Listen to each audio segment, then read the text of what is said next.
Case number 4, 20 दिसंबर 1977, शाम 5:25 दिल्ली। अब ये मिथुन लगन की कुंडली है और बृहस्पति यहां लगन में ही स्थित है। 5 डिग्री की कुंडली और 7 डिग्री 51 मिनट पे बृहस्पति यहां स्थित MEP पे। तो बृहस्पति का इंपैक्ट कहां कहां होगा? बृहस्पति का इंपैक्ट होगा लगन पे, 5वें भाव पे, 7वें भाव पे और 9वें भाव पे, क्योंकि बृहस्पति की 5वीं दृष्टि, 7वीं दृष्टि और 9वीं दृष्टि इस प्रकार जाएगी और लगन में वो स्थित है। लेकिन हम पर्सनैलिटी की बात कर रहे हैं तो लगन में क्योंकि बृहस्पति स्थित है, बृहस्पति का मेजर इंपैक्ट व्यक्ति के ऊपर पड़ेगा, व्यक्ति के पर्सनैलिटी के ऊपर पड़ेगा।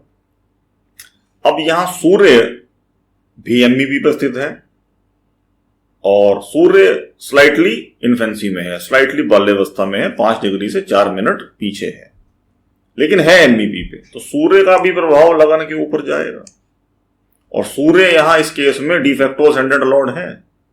लगन में कोई मूल त्रिकोण राशि नहीं है और हमारा यहां 1, 3, 2 का प्रिंसिपल अप्लाई होगा कि कौन सा ग्रह अब ऐसे केस में लग्नेश की भूमिका निभाएगा।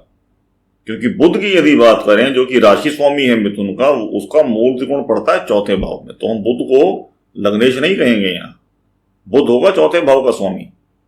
लेकिन लग्नेश की भूमिका यहां निभाएगा सूर्य, क्योंकि 1 के बाद 3रा भाव हमने चेक किया, 3रे भाव में मूल त्रिकोण राशि है जो कि है सूर्य की, और वो लगन को देखता है MEP पे, 7वें भाव पे और लगन पे सूर्य का इंपैक्ट मैक्सिमम होगा।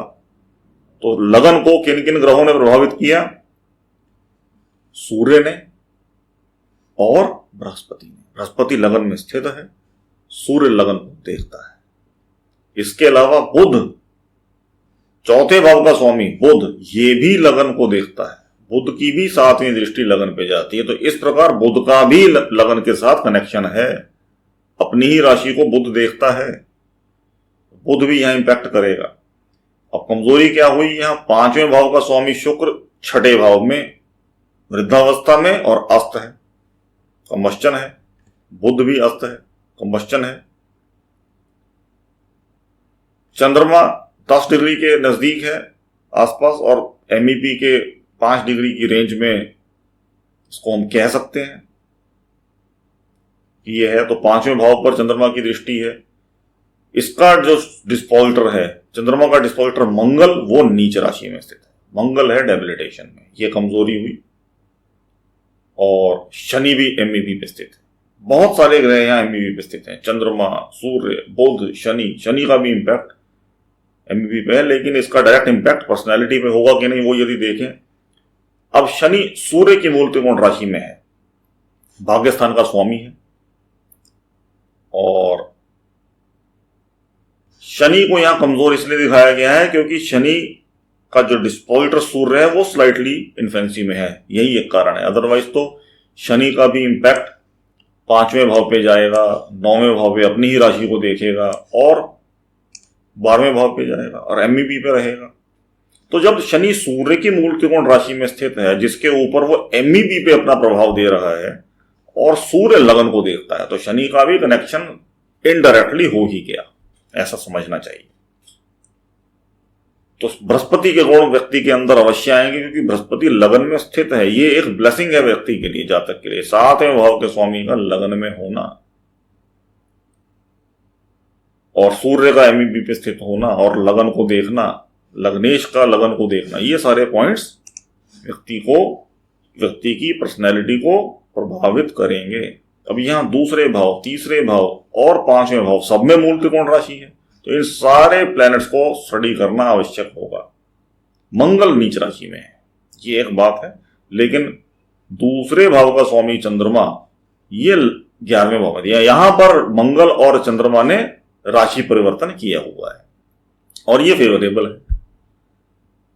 फेवरेबल इन द सेंस कि अच्छे भावों के स्वामी का राशि परिवर्तन है, लेकिन क्योंकि मंगल यहां पे अपनी नीच राशि में चला गया, वो चंद्रमा को फर्दर वीक करता है।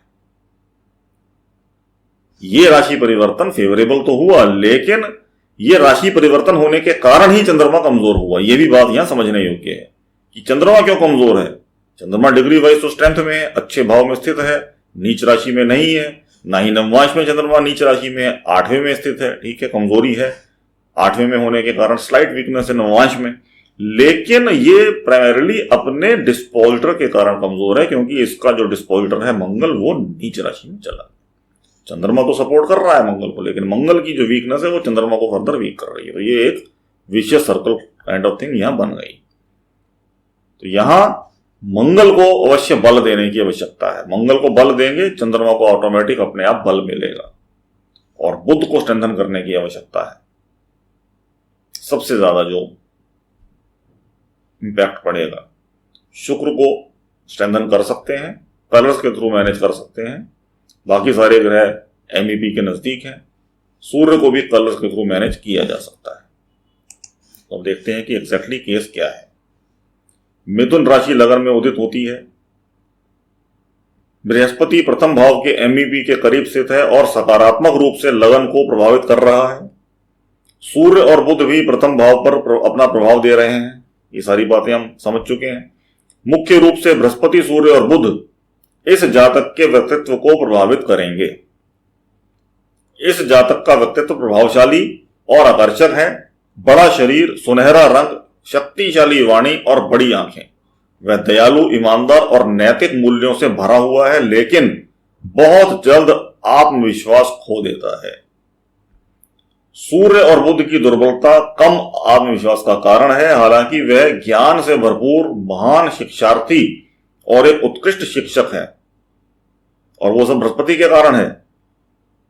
इन्हें अपने ज्ञान को दूसरों के साथ साझा करने में आनंद आता है, ज्ञान बांटना। वह पारिवारिक व्यवसाय को संभालता है, बहुत आध्यात्मिक है, भौतिकवाद में उसकी कोई दिलचस्पी नहीं है, और यहां तक कि पैसे के प्रवाह के बारे में बिल्कुल भी चिंतित नहीं है। 11वें भाव का स्वामी कमजोर है। 11वें भाव का स्वामी मंगल अपनी नीच राशि में स्थित है, इसलिए उसकी कमाई प्रभावित होती है। जबकि मंगल का सूर्य तुल्य भाव में होना अभी भी उसे अपार पारिवारिक संपत्ति का आनंद देता है। मंगल दूसरे भाव में है, सूर्य तुल्य भाव है। केतु भी मंगल पर बुरी दृष्टि रखता है, जिसके कारण भी जातक की कमाई प्रभावित होती है। यस, ये एक पॉइंट हमने मार्क नहीं किया है अभी तक कि केतु की जो 5वीं दृष्टि है वो भी मंगल पर जा रही है, और इस कारण भी मंगल कमजोर है। तो मंगल को तो अवश्य बल देना है, और राहु के केतु के दोनों के उपाय करने हैं। केतु क्योंकि जन्म कुंडली में ही समस्या है, और गोचर में कहीं ना कहीं समस्या राहु ना खड़ी कर दे, उसके लिए उसके भी उपाय लगातार करते रहने चाहिए। तो केतु भी मंगल पर बुरी दृष्टि रखता है, जिसके कारण भी जातक की कमाई प्रभावित होती है, और अपने मित्रों एवं संबंधियों के साथ झगड़े होते हैं, क्योंकि 11वें भाव का स्वामी है मंगल, जो कि मित्रों को दर्शाता है। शनि एमईपी के करीब है और तीसरे, 5वें, 9वें, 12वें भावों को प्रभावित करता है। हमने ऑलरेडी ये मार्क किया हुआ है। उसका भाग्य हमेशा उसकी मदद करता है। उन्हें सूर्य को मजबूत करने की सलाह दी गई थी, जो शनि को कमजोर बना रहा है। ओके, और आत्मविश्वास की कमी के लिए जिम्मेदार है। कृपया ध्यान दें कि मिथुन राशि वालों के लिए सूर्य वास्तविक लगन का स्वामी भी है।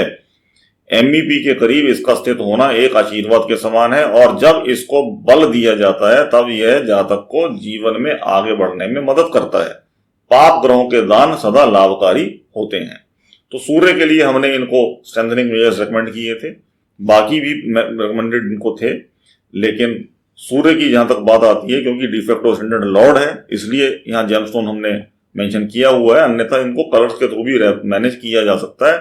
बाकी सारी बातें डिपेंड करेंगी कि दशा किस ग्रह की चल रही है, कब वो रेकमेंडेशन ले रहे हैं। अंतरदशा, महादशा, उनका योगदान हमेशा रहेगा। तो जेमस्टोन वर्सेस कलर थेरेपी, ये दोनों दे गो हैंड इन हैंड, वो एक साथ चलते हैं। और यदि व्यक्ति ये कहता है कि इनमें मेरा खर्चा बहुत हो, क्योंकि खर्चा तो होता है इनिशियली इन चीजों में, जब जेमस्टोन की तरफ खासकर हम जाने की बात करें, तो उस केस में यदि हम प्रीशियस स्टोन्स नहीं ले सकते तो फिर सेमी प्रीशियस की तरफ जाएं, और वो भी नहीं कर सके तो कलर्स की तरफ जाएं।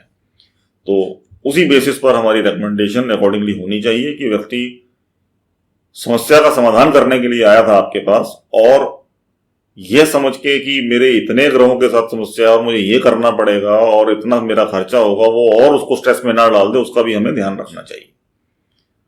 तो रिकमेंडेशन हमारी अकॉर्डिंगली मिनिमम जेमस्टोन्स की होनी चाहिए।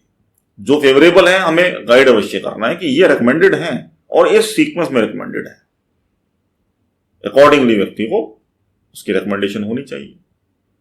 तो अब बढ़ते हैं आगे और देखते हैं अगले केस स्टडी में क्या यूनिकनेस हमें मिलती है, क्या चीजें समझ में आती हैं। धन्यवाद।